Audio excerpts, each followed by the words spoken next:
Breaking news చూస్తున్నాం. పశ్చిమ మధ్య బంగాళాఖాతం మయన్మార్ దక్షిణ తీరం పరిసర ప్రాంతాల్లో రెండు ఉపరితల ఆవర్తనాలు కొనసాగుతున్నట్లు వాతావరణ శాఖ తెలిపింది.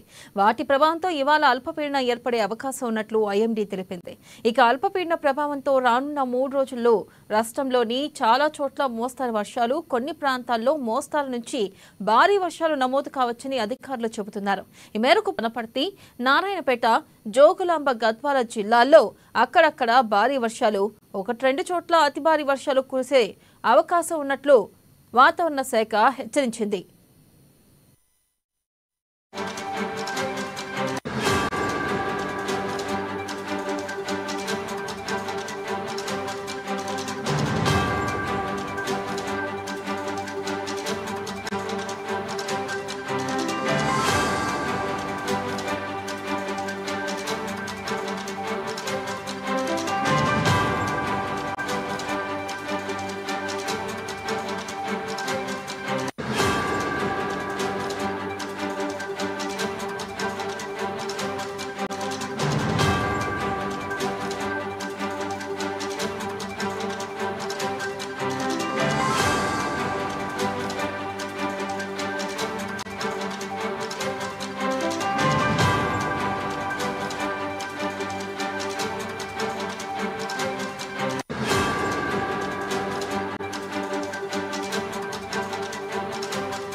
బ్రేకింగ్ న్యూస్ చూస్తున్నాం. పశ్చిమ మధ్య బంగాళాఖాతం మయన్మార్ దక్షిణ తీరం పరిసర ప్రాంతాల్లో రెండు ఉపరితల ఆవర్తనాలు కొనసాగుతున్నట్లు వాతావరణ శాఖ తెలిపింది.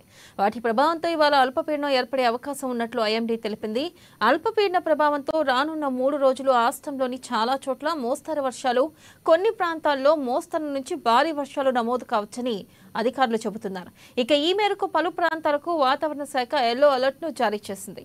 ప్రధానంగా ఆదిలాబాద్, నిర్మల్, నిజామాబాద్, జగిత్యాల, జనగాం, సిద్దిపేట్, రంగారెడ్డి, వికారాబాద్, సంగారెడ్డి, మెదక్, కామారెడ్డి, మహబూబ్ నగర్, నాగర్ కర్నూల్, వనపర్తి, నారాయణపేట, జోగులాంబ, గద్వాల జిల్లాల్లో అక్కడక్కడ భారీ వర్షాలు, 1-2 చోట్ల అతి భారీ వర్షాలు కూడా నమోదయ్యే అవకాశం ఉందని వాతావరణ శాఖ హెచ్చరించింది.